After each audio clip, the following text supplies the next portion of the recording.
Good afternoon, everyone. And what a fun and exciting prospect to be talking to India's favorite film critic and journalist, Anupama Chopra. Can you That's please? questionable. Do you think she is one of India's favorite film critics and entertainment journalists out there? Well, there you go. Thank you. Thank you. And what a joy it is for me to be doing this. I am Chirag Thakkar, as you heard. I'm also Anu's editor and publisher at Bloomsbury, India. And we are here to celebrate her newest book, Dining with Stars, Indian Superstars in Their Own Words. Anu, how are we feeling? The book is a little under a month old now, and it celebrates over a decade of some of the most wonderful conversations that you've done along with former colleagues, and that's now all out in one book as an archive of FC's incredible journey. How does it feel? You know, I have to say, first of all, I love being at JLF. Like, shout out to everybody who puts this festival together. It is incredible. I love this energy around reading and books. It's so heartening. It's so fantastic. And firstly, thank you to you for publishing this book. So Dining with Stars is a compilation of some of the best interviews that I and my colleague Sneha Menon Desai did when we were at Film Companion together. And it really, Film Companion was such a piece of my heart. And it really, it almost makes me emotional now to see this book. So thank you to Chirag for publishing it and thinking it was worthy. Because all these interviews are now in together, and when they're against each other, they also give you a sense of the time and the place and what happened in the film industry over the last 10 years and how artists think and feel and how that has changed. So in that sense, it's quite valuable. Sorry, I'm just plugging my own book here. As we should. But tell me, you've done this now for decades, right? And there's something to be said about the art of the interview, right? What does it really take for the actor, for the filmmaker, for the star, for even like a newcomer to really let their guard down? And what does it take for you to be doing it so brilliantly, interview after interview, that we are able to access our superstars, our icons in the most candid versions, that you're able to bring out the candid versions? What does it really take? So I think curiosity is your first step.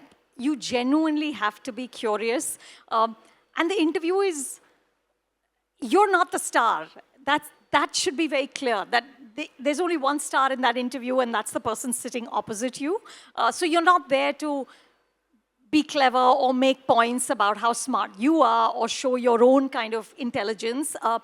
I'm genuinely curious, and I love the movies. So I'm very curious about how the people who make movies think about them, how they come to the decisions that they come to, how they make artistic choices. And I think what helps people to sort of put their guard down a little is when they see that you're genuinely curious and when they see you've done some homework. Because too much of interviewing now is, कैसा लग रहा है आपको और कुछ कहानी बताइए. You know, tell us an anecdote from when you shot that, right?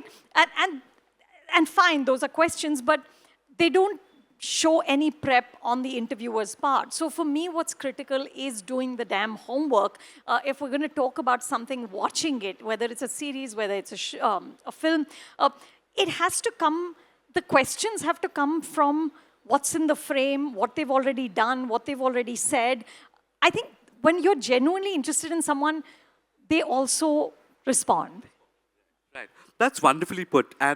And you've had the front row sort of seat to this, right? You've had the front row seat to the evolution of how actors used to present themselves, how filmmakers used to present themselves, and how they present themselves today. And a lot has changed, right? We are no more, I mean, Barkha, who covers politics, has said so many times that up until a certain time, you could walk up to a politician's house or ring them up and be like, okay, here are things I disagree with, or here are things that need to be done, and they were accessible. But like politicians, today stars have also become more and more inaccessible, have they? And what's really changed in the times that we've been in and the times that you witnessed about celebrity status? So, you know, I started in the early 90s, guys. I mean, I've done this for over 30 years. So back then, stars had one person, not even called the manager, called the secretary. So the star had a secretary, and you had to go through the secretary, and if they said no, it was no, but ek banda tha. Right. Now there's an entourage, and there's the PR person who then works with the manager, who works with the agent, who works with a larger agency. And so there are layers and layers and layers. I mean, one of my favorite interviews I did back when I was at India Today magazine was with Shah Rukh, and he had had a surgery on his neck, I think it was, and he was talking to me while walking down Oxford Street in London, and then he said, okay, I can't talk more, I'm being mobbed. But it was literally that. You could text people directly. You could just say, please, can I get 10 minutes? And they would respond. But guys, the truth is it's also a different world. Anything and everything they say or anybody says can be taken out of context, can be misconstrued, can be used against you in a court of law. So I think everyone is so afraid. Everyone is so careful. Now, the A-listers, so, Shah Rukh, Ranveer, many of the South stars don't give interviews at all. They don't, Talapati Vijay, all these guys, they just won't give access. The ones that do will, it'll be sort of, I think everyone's kind of learning to talk in a slightly performative way. And again, I understand why this is. I'm not, I'm not saying I'm blaming anyone, but I just feel like that sort of spontaneity and that interaction is very now hard to find because they're so scared, managers are so scared, one line will go somewhere and that'll become a problem for a film release. So it's just a fraught atmosphere. Yeah. And that's why Dining with Stars, the book that Anu's done, is all the more special because we have them being their candid selves at a time when they could be them. They could be their free selves and express even what is considered sometimes politically incorrect or politically awkward. And they were able to be those people in their conversations with you. But it also says something about, the fact that the very big ones, the A-listers, have sort of stopped giving access and have become more cautious and have become more careful, also says something about the times we are in, right? We clearly have forgotten to disagree with the other. We've forgotten to disagree with somebody who thinks differently from us, right? It seems that the art of disagreement, the polite manners of being able to be at the same table in the same room with somebody that thinks differently, seems to be dimming that art, if not entirely disappearing. Do you agree? Yeah. Oh, yes, absolutely. Because, and finally, if we all agreed on everything, what a boring world this would be, So I just think that there has to be sort of that whole idea of agreeing to disagree, and that's lovely because, I talk about film. That's my whole life. I'm obsessed with it, and the truth is that when a film critic talks about a film, it's one person's opinion. It's one person's response to a film. It is not fact. It is not truth. It's an opinion. And for me, the best critics, I want to see what they've said so I can think in many ways about the same art. It gives you different perspectives that, okay, I didn't see that. But oh my God, you pointed out something else to me. And that's what it has to be. And that's how we all grow and our aesthetic palette grows. When we allow each other to have different opinions about different works of art. And the truth is, I have different opinions about the same work of art depending on when I watch it. Right? So something I saw 10 years ago might not speak to me in the same way now because I'm a different person. The art is the same, but I'm different. So I think to try and pigeonhole that if you're this, then it must mean this. So if you've said this, it must mean this, and you can't say that, is just going to make all of us live in a slightly less colorful world. And what a boring and scary world it would be if everyone thought the same, liked the same things, went to the same places, loved the same food, loved the same movies, right? That's what makes us unique. The pluralism, our diversity is what makes us an exciting nation, an exciting people, an exciting culture. So here's to hoping that the art of disagreeing continues on amongst us. But tell me again, uh, because you mentioned, right, your sort of key core sort of role as a critic, right? Today, in the age of the algorithm, in the digital age that we are in, do you feel the critic is still relevant? Is the critic still a kind of interpreter of culture, a kind of gatekeeper, but also a friend and advisor? What is the role of the critic today in your eyes? I don't know, guys. Are critics still relevant? Please say yes. So that's a rhetorical question. Or how has the critic's role changed in You your know, eyes? I think, look, the truth is everyone has a platform today. So it's no longer that mode of you just say something and you don't hear back so much. Because I've, like I said, done this for a very long time. And I started out as working in print for India Today magazine. Then I worked with NDTV on television. And with both print and television, there's not so much feedback. You know, it's very hard. Like, of course, you'll get some, but it's very hard to know what people thought. But with digital, which is what I've done since I moved to Film Companion 10 years, 12 years ago, it's instant, right? You know instantly whether they liked it, they didn't like it, they agree, they don't agree. You know, how much they love you or hate you in the current moment. And it's instructive. At least the first few years were very instructive because I think it's important for us to listen, not to change our minds about a film, but to understand how it speaks to other people. But I think in the last couple of years, it's just become so much negativity that I'm not learning anything anymore.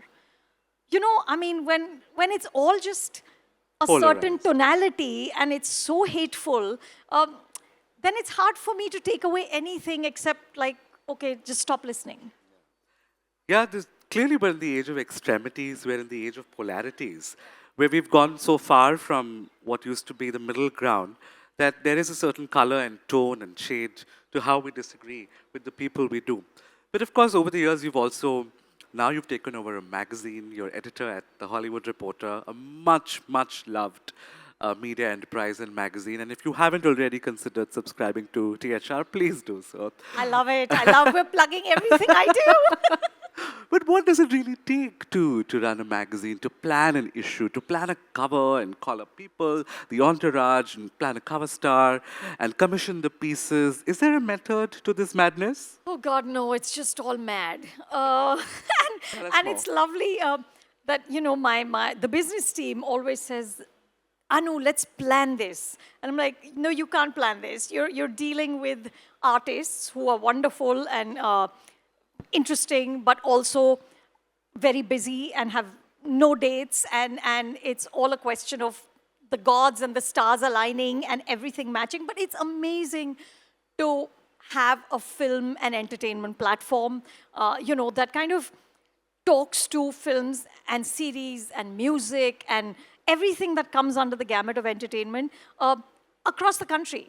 So for me, what's been incredible in the last 10 years is really to discover cinema and storytelling outside of my immediate circle, which is Hindi, right? I grew up on Hindi cinema. I first started reporting on Hindi cinema. But thanks to genuinely streaming platforms, we are all now watching everything from across the country. And to discover those industries and those actors and how differently they function and how unique their voices are has been such a joy. But coming back to the cover story question, it is impossible. It is so difficult that you get one done and you're like, let's relax. And then you realize that the next one's like 2 weeks away. So it's very hard to do, especially if you want those covers to sing. You know, like we did one with Kareena Kapoor and Vicky Kaushal because both had milestone anniversaries last year. And it was so lovely to kind of put that together and to see this different energy coming together. And they looked so incredible that I hope somebody casts them and then we get the credit.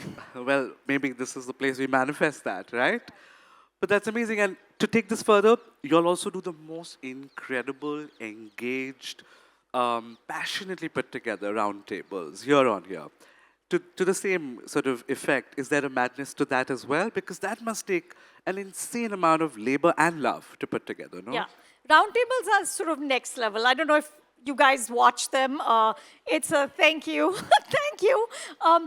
It's so again, it's very complicated because it's a bunch of people. So our actors roundtable had 7 actors, again from across India. You know, thank you, Chirag. So there was Vicky and Vicky and Ishan from Kriti, Vicky Ishan from Hindi cinema. There was Dhruv Vikram who did Bison in Tamil. There's Kalyani Priyadarshan and Basil Joseph who both work in Malayalam. I hope I'm not forgetting anyone, but so it's just Rukmini Vasant, who was of course in Kantara and who's such a fabulous actor. And just to get their dates to align is, I lose hair every year. So I hope you guys are ready for a bald film critic. Because it is so difficult. It's so difficult. And again, Chirag and this is what breaks my heart, is that fewer and fewer artists are now willing to sit on these roundtables with each other. Unlike in Hollywood, where it's seen as a thing you do for the business, no? They all happily sit down. The biggest names sit down on one table in one room for the love of movies. That's not happening here. It's, again, I don't know. I don't know if it's, again, a fear of what might happen in a group conversation or positioning. Positioning, because the question often asked is not, when are we shooting this? It's, who am I sitting with? And then that just defeats the purpose. We're not there to elevate positioning. We're there to have a conversation about that year in the movies. And that's vital because it's archival, right? It tells you what happened and who did well and what roles really stood out. So I'm hoping that, I don't know, that they thaw a little because I don't know if you guys have seen this, but in 2019 at Film Companion, we did this incredible roundtable which had like Alia, Deepika, Ranveer, Vijay Devarkonda, Vijay Sethupathi, Manoj Bajpayee, Parvati Thiruvotu, Ayushmann Khurrana. At midnight. At midnight. We shot this at midnight because that's the only time their schedules would align. But it was incredible because all these artists were happy to sit together. And the sad thing is, I don't think it would happen today. Yeah. But here's to hoping it does happen. Yeah, we break the curse and maybe 2026 roundtables are more exciting and they're able to make it whatever time of the day and you're able to get them together.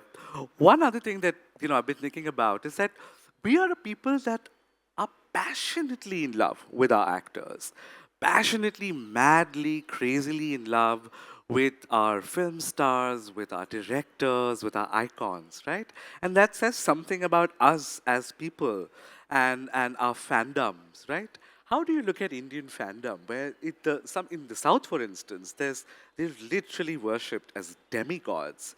So, and we are also people who want to have this kind of incredible access to every little minute detail of our icons' lives, right? Where they're going, where they're holidaying, what they're wearing, what they're shopping, what they're dating, who did they break up with, why did they break up, right? What does it say about us as a people? I think we're just movie mad, right, guys? We just love the movies. That's all there is. And so, I'd actually asked Nasreen Munikabir, who's an incredible historian and archivist and documentary filmmaker, the same question. And she said that it started out because early Indian cinema was so much in the mythological and religious realm. We sort of, in our DNA, developed a very reverential relationship with movie stars because they played gods. And, that's something to think about, right? And for years and years, that sort of reverence, that kind of love has trickled down over 100 years now. And we continue to have it, though I have to tell you, there's a lot of hand-wringing about is stardom, at least in Hindi cinema, in Bollywood, is stardom dead? You know, And what do you think of that? I have to say, it all depends on the box office. Okay, the truth is that when you have the three Khans, who are sort of the holy trinity, they've delivered hit after hit for more than 30 years. So when you have that, then stardom doesn't fray. It's not a ek hit, ek flop. Because, I mean, look at Shah Rukh. He's resurrected himself, stayed out of the limelight, stayed away from making movies for so many years, and then came back with Pathan and Jawan and is just back there. So that happens. If your cinema is not strong enough and doesn't connect enough to people, if you're not speaking to all of us sitting here, then beyond a point, nobody really cares what you wore to the airport. You know what I'm saying? Like the airport look Which is has anyway been interesting. staged, no? Yeah, of course it's being staged, and it's interesting for about 5 seconds. I'm interested too. I'm not saying I'm holier than thou. It's fun. But if your storytelling wobbles, then everything else gets shaky. If you're telling stories that connect and that speak to people, you are a star. But the pan-Indian movie has done something it's really shaken us all up. And it's definitely shaken the Hindi cinema world. I don't know if it's shaken it up enough, but it's done something. It's come as a blessing, it's come as a curse, it's come as a disruption, as a force. And they are so much better. The southern canon, the southern sort of talent, the complexity of the stories that they are able to sort of tell, the technology that they've been able to use with VFX, with so much technology at play. Hindi cinema is not able to catch up to the pan-Indian movie, has it? What is really lacking? Why aren't we able to speak to a large audience at this time? So I think we have to enable the writers much, much more in Hindi cinema. I think, I don't know if how many of you saw Superboys of Malegaon, but there was this great line, writer baap hota hai. So really, and at JLF it's perfect because writer really baap hota hai. And I think in Hindi cinema we lost sight of that. For too many years we lost sight of that. There was Salim Saab and Javed Saab who were like star writers and who had their names on the posters. And at night they would go and put their names on posters. they did that in the beginning, but then they were so good that everybody put their names on the posters. But, through the 90s, it became too star-centric and not enough storytelling-centric. And I think in the South, I mean, if you look, especially I think at Malayalam cinema, which is at a whole other level of storytelling, genuinely. Like, shout out. I mean, I wish I could speak in Malayalam because there's so many fantastic artists I can't interview because I don't speak the language and they're not comfortable in English. But it's just, and it's catering to everyone. So there'll be some very arty films, there'll be sort of middle of the road films, there'll be big blockbusters. And I think in Hindi cinema, we need to empower writers. We need to sort of also go back to really looking at, somebody had said to me that we're working from insecurity rather than conviction. And that's a big one. And it's not really and that's a big one. Yeah. Correct, because you can't engineer a hit. Nobody knows what's going to work, right? But when you work from a place of insecurity and trying to engineer a hit, generally you make a bad film. I see more often than not, at least the South films, and there are plenty of bad films being made there also, but in the 4 languages, there's always directors and filmmakers taking great leaps. Sort of that whole thing of daring greatly that Roosevelt talked about. I think they dare greatly. So you make a Kalki, you play for broke. You make a Bahubali, you spend 5 years making that. That's incredible. And you have no idea whether this is going anywhere. And you spend that kind of money. So it's that going out on a limb. Na wo udaan hoti hai na. That udaan needs to be back in that. Just play with conviction and you love it. And hopefully more people will like it too. I hope we're able to take that udaan sooner than later. But the other thing that's happened is that because of this disruption and, of course, tech, our movie viewing experience is entirely different from what it once used to be. We have shorter attention spans. We are less patient about a movie that we don't like. And then, of course, we're crazy fans of things we like. With OTT coming, it's also brought in so many good things. It's got so many unsung people, a second chance, a second renaissance, where people were written off at 35, 32, 38, 40. There's a screen age to actors, a lot of women actors. A lot of them are finding new work with complex characters and complex roles written for them. At the same time, there's so much anxiety about the cinema theater going away.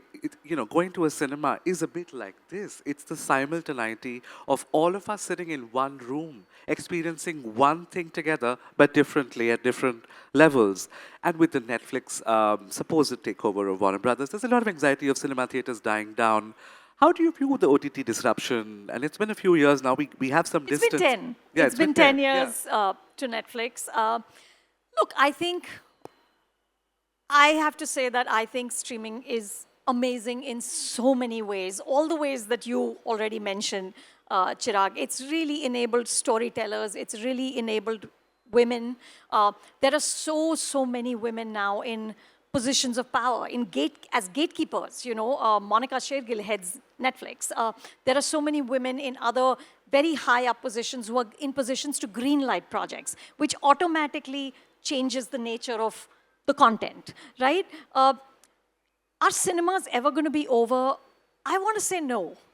Do you agree with me? Right? Because, so there's a studio head in LA who said this to me, that if the pandemic did not kill the theatrical experience, nothing will. And I think that's true, right?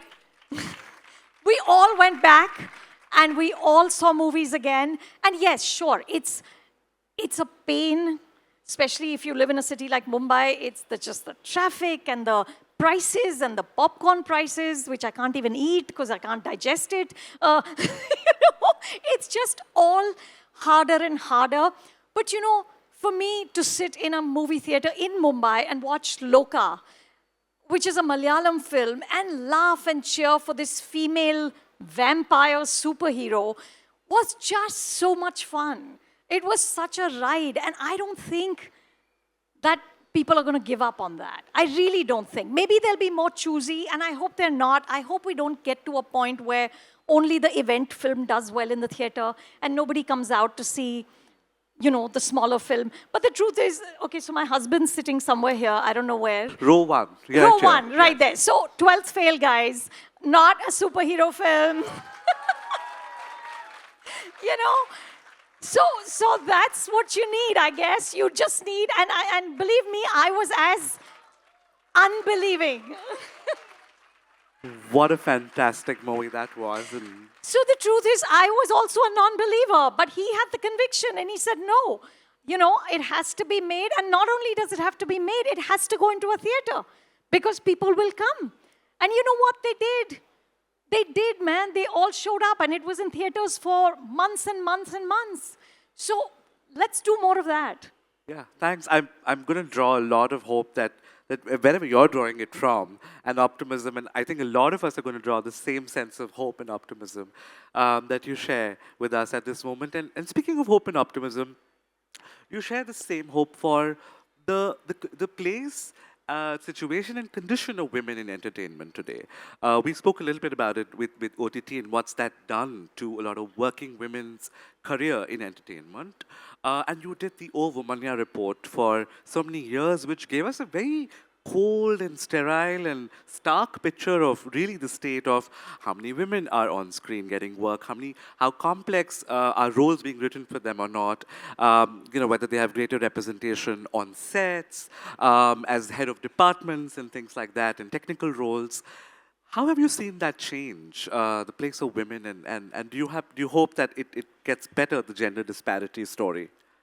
No, of course. Look, it's changed drastically, and I'm the eternal optimist. I'm always glass half full.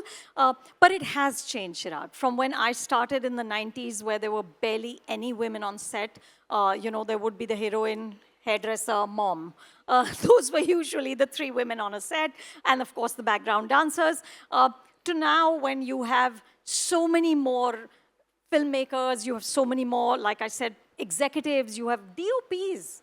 You know, that was the one thing that they said women can't do because it's physically so demanding, and now there's actually a collective of female DOPs in this country, and I think they have over 100 members. So it's incredible. It's really incredible. Yeah, it's amazing. So look, is the playing ground level? Not at all. Is it changing fast enough? Not at all. We do a report called Oh Womania with Amazon Prime Video. The research is done by Omax Media, and Film Companion Studios produces it. And it's tough. It's tough year on year to see कि वो needle is moving like in मतलब so slowly that I'm like, dude, I'm going to be in the ground before anything really shifts. But I'm kidding. The truth is, it is shifting. And whenever you go on a set now, there's far more women. Directors are also, the men are also thinking differently. You know, there's enough male directors saying that, no, we need different points of view. They are listening much more. And the truth is, look, on January 30th, Rani Mukherjee has Mardani 3. Okay, she started in the 90s. All right, here's a woman with a theatrical movie coming out in 2 weeks. So there's hope. There's always hope. Love that. Speaking of men who've begun to think differently and accommodating diversity and deeper listening, better listening to other voices, diverse voices, something seems to be happening to the Indian man on screen, right? We've seen the return of the angry young man from, the early sort of Amitabh Bachchan kind of angry young man who was angry at the state of affairs, at injustice, angry at an unfair, unequal world. And then you've really seen the Indian hero evolve into the sort of lovable boy next door, chocolate boy, metrosexual. Raj. Yes, yes. And now he's angry again. But he's angry at the wrong things. He's got this existential angst. What is the Indian man on screen today in our cinema so angry about? Even Raj is an agent now, kicking ass. That's true. That's true. So I think, look, let's agree that we're in Indian cinema's hyper-masculine era. Yeah. That's where we're at now. And it is what it is. So my hope is that, and these are the films that are speaking most broadly. So clearly people want to see larger than life heroes, heroes who are sort of able to just, do whatever it is that they need to do and conquer the world in whatever way they need to conquer it. My concern is really that, do the women get sidelined? Are we writing, because when it's such a male-centric narrative, inevitably the women end up being either the sort of, the trophy girlfriend. Yeah, or not even. Maybe you come in for a song. You're not even the trophy girlfriend. You get the song and dance. And I love song and dance, so not Not just song and dance. Yeah, not just song and dance. But so, yes, definitely. It is the era of the angsty, angry, occasionally toxic man. And where do you see him going? Because you've seen the Indian hero I evolve. hope back to Raj, man. Yeah, no? He needs to go back to Raj and Rahul running for his Simran and making Simran run and catch that train. And doing Karwa Chauth with the woman he loves and sort of saying that, we need to keep everybody happy and just being sensitive. I don't know what's wrong with sensitive men. Yeah, let's have more of those. Bring them back. Tell me, Anu, in the years that you've interviewed all of these wonderful superstars, some timeless, some who've gone into obsolescence, what's been the toughest interview to prepare for? Was there one that you were like really nervous and making aggressive notes and rehearsing? So I just got to interview, I think it was October, the Tamil superstar Ajit. Okay, and Ajit is gigantic and does not give interviews. Okay, and so, of course I'm prepping, but I don't know what to expect. It's very rare, when you've done this for as long as I have, it's very rare to meet somebody you've not interviewed before? Because inevitably you have. I mean, now I'm interviewing the children of the people I started out interviewing. And my cutoff, honestly, is Ranbir and Alia's daughter. I figure I should retire after that. Not at all. But Ajit, first of all, so we went to Dubai because he's also, along with being an artist, he is a race car driver. He's what's called a gentleman driver, and he races internationally. He races competitively. So we were at the Dubai Autodrome, and here's a superstar without an entourage, very soft-spoken, doesn't do makeup at all, guys, like no makeup. So I have a makeup artist, but Ajit doesn't. So I'm just sitting there looking like a little embarrassed because I have two people, looking after me, and he has nobody because that's the way he likes it. Famously, Rajnikant also doesn't do... Rajni sir has not even entertained the idea of allowing me in. Someday. Someday, I hope. But Ajit was just an incredible eye-opener into what fame and artistry can look like. And how easy he was, and so soft-spoken that I was kind of leaning over because I was like, am I going to miss something? What's he saying? So that was really tough and so incredible because there was so much grace in how he was. Dignity, lovely. Who's been the easiest to interview? Like Shah Rukh Khan, Shah Rukh Khan, no? Of course. Of course. And what are you manifesting really hard this year creatively? A Shah Rukh interview again? Someday he has to speak again because God, how much did we enjoy his interviews, guys? Let's admit it. That was like, as much comfort food as anything else. We are at 0.0, which is when I think we need to involve our audience, who's been very patiently listening, watching us talk, humoring us, because a publisher and editor talking can become a very andar ki baat, and we've tried to make sure that doesn't happen. It becomes an inside-outside conversation. So may I have a couple of volunteers go around? Let's start here in row 2 and 3. We have a couple of questions. And please limit them to questions. Keep them brief. Try to avoid long-running comments. Chirag, please choose. Yeah, person in green. Why not? Yeah. They're both in green. Hello, good afternoon. Just a question. What motivates the Anupama Chopra to keep pushing and bringing us new relevant ways to connect with our favorite stars? Thank you. First of all, I never think of myself as the Anupama Chopra. That's kind of funny to hear. But I just love the movies. All I want is to keep watching movies, to keep talking about movies, and to keep talking to film artists about how they do what they do. So it's genuinely just a love for the movies. Okay, the other green person right behind her.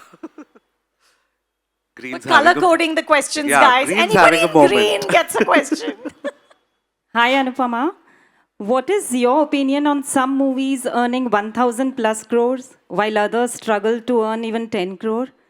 Is there such a stark distinction now between cinema for OTT and larger than life cinema for the theaters? And do you think we might miss out on the theater experience of slice of life films? Can I add something to this? Sabar Bonda finding it so hard to get it released, and then Payal Kapadia managing to achieve what she did. Just attaching that to herself. Yeah, no, genuinely that is a concern. Because like I said, we don't want to just go to movies to see one type of movie. We want to be in theaters to see that slice of life, to see different experiences, to see human beings go through different things. Look, the box office is finally a great driver of the film industry, and a film doing 1,000 crores is critical. We need many more films to do 1,000 crores because that 1,000 crores then fuels everything else. It fuels more jobs, it fuels more stories being told, so it's very important that films do that number. But yeah, this stark division of, forget 10 crores, 10 crores is also a lot. There are films like Chirag mentioned, a beautiful Marathi film called Sabar Bonda, which is the first Marathi film to actually go to Sundance and win an award there. But finding it so hard to find screens, or when you find screens to find an audience because your timings are so erratic. If you get a show at whatever, 11 in the morning, maybe people aren't showing up. So I think that the powers that be at the multiplexes and the cinema theaters have to intentionally say that we need to cultivate an audience for the middle of the ground, for the smaller film as well, because you can't function on just the tentpoles. Cinema will die if it just becomes about the 5 tentpole movies that come out every year. It has to be about the Sayara. Right, so you have a film with 2 newcomers that does 300 crores. You have so many smaller films that do over 100. You know, those are the regular sort of, batting out of the park that will take the film industry to the next level. So absolutely, but guys, let me tell you this. I can sit here and give as long a bhashan as you need me to. Fundamentally, the buck stops with all of you, right? You're the one buying the tickets. You're the one.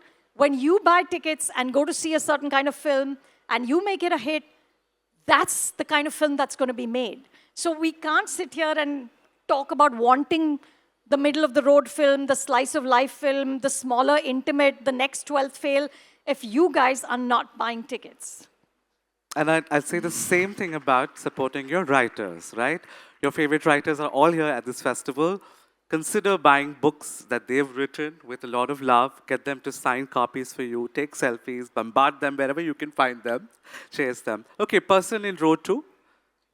Hi, Anupama. Great fan. There was a time when Film Companion decided if I watch a movie or not. So I really owe it to you for good movies. My question is, how do you stay unbiased while reviewing a Vidhu Vinod Chopra film? I'll just keep it light. And how do you manage to, keep these egos in check? Because I'm sure you have personal relations with a lot of big filmmakers. How do you keep it unbiased and true? So I don't review Vinod's films. That is the way to have a healthy marriage. An immediate conflict of interest, no? Yeah. It is, guys. So it's a conflict of interest when anything that benefits me monetarily, especially, I'm reviewing. So I never, ever, ever do that. No film that he directs or produces or is involved with in any way makes it to my list of films I review. In terms of balancing egos, genuinely, you just have to do the best you can. But inevitably, if you speak with honesty about how you feel about a film, you don't make many friends. Okay, that's the truth of it. All right, we don't have a lot of friends in the business. Hito has none. You can't, because you can't have personal relationships and then think that you're doing, look, there's no such thing as unbiased. We all have inbuilt biases. So I will be biased towards certain things and I won't be I have a very hard time stomaching violence. I've started to love horror only recently. So, if you say Shah Rukh, I'm automatically disposed. So you know what I mean. We all have built-in biases, right? But I think given all that, you still have to be as honest and as truthful as you can be. And you can't go in wanting to like or dislike a film. You have to go in hoping it's Sholay. And you have to stay till the last credit thinking that, did I miss something? What are the questions this film is asking? And then if it doesn't work, make a case for why it didn't work for you. That's all you can do. All right, more questions. Row 4 over there, person in glasses.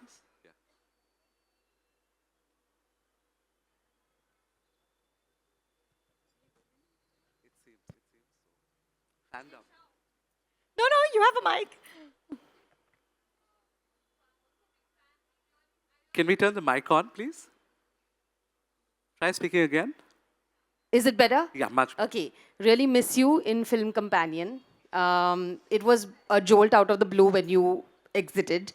Anyway, the question that I have is it important for a film critic to review a film based on the moral compass of society, considering the fact that there are so many movies that are doing well, and probably the filmmaking is also great, but they don't necessarily, blend well with the moral compass of society?